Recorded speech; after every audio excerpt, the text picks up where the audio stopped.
Apart from the militarily planned, successful assault on Australia in the 2010-11 Ashes series, the story of English tours in the last 30 years has been one of futility.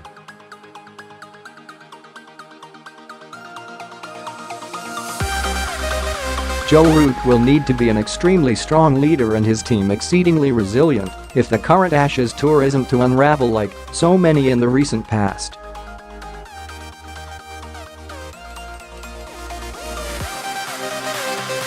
Commencing with the considerable setback of Ben Stokes' arrest in late September, this tour is shaping up as a replica of the disastrous 2002-03 campaign.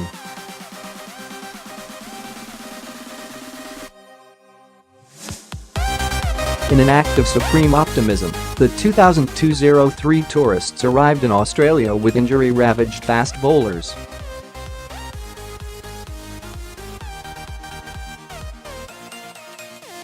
The two main protagonists, Darren Goh and Andrew Flintoff, failed to overcome their injuries, and then, to rub salt into English wounds, the speedy Simon Jones damaged his knee in the opening contest and flew home.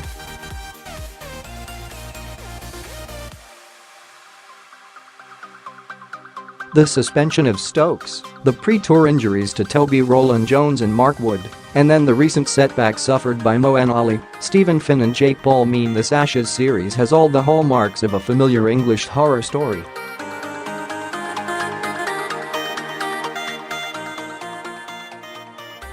Read Ellyse Perry's 213 puts Australia on top against England in Ashes Day night test. In the lead-up to the tour, England featured a strong pace attack and a dodgy batting lineup.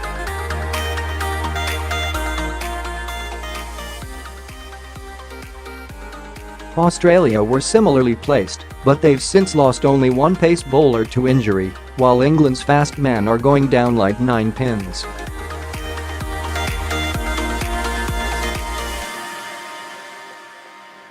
Thanks to Stokes' self-inflicted wound and the long injury list that followed, Australia's brittle batting lineup will now be facing the seriously challenged string of England seamers.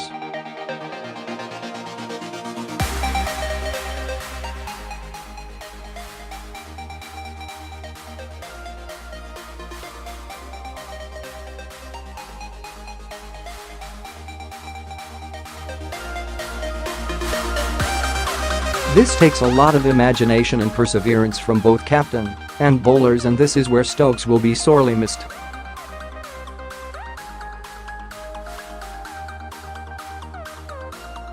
With Stokes batting at 5, England could have played an extra bowler and gambled on promising leg spinner Mason Crane.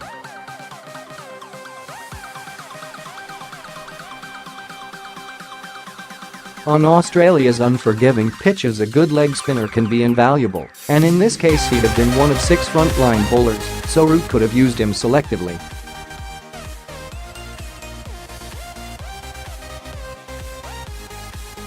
In Stokes' absence, this is not a realistic option. They now have to hope Jimmy Anderson finds ways to make the kookaburra ball swing, as he needs to be a reliable spearhead if England are to remain competitive.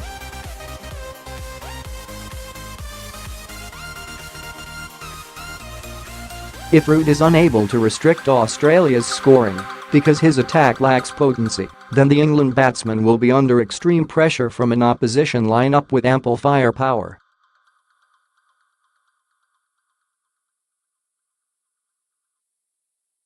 While batting in Australia, like anywhere else, can be challenging in the early stages of an innings, the degree of difficulty decreases as the innings progresses, especially if the batsman can play the horizontal shots.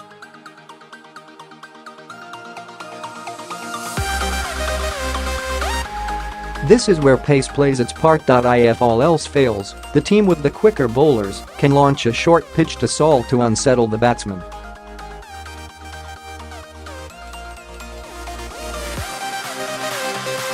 The ability to score off the back foot is crucial to success in Australia and is one reason the baggy greens are hard to beat in their own backyard. They're used to bouncy pitches and facing faster bowlers.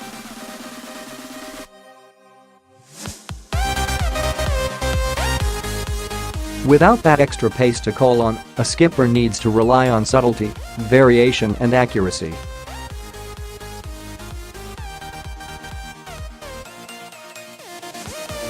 England lack both variety and genuine pace, as the attack features all right-arm fast-medium bowlers, and the addition of Stokes' fiery approach and a leg spin option would have come in handy.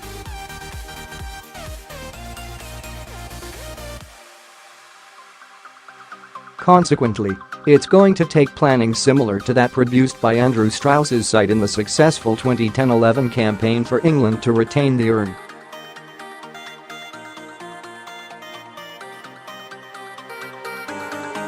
However, this approach is dependent on having decent totals to allow the bowlers a bit of leeway in seeking wickets.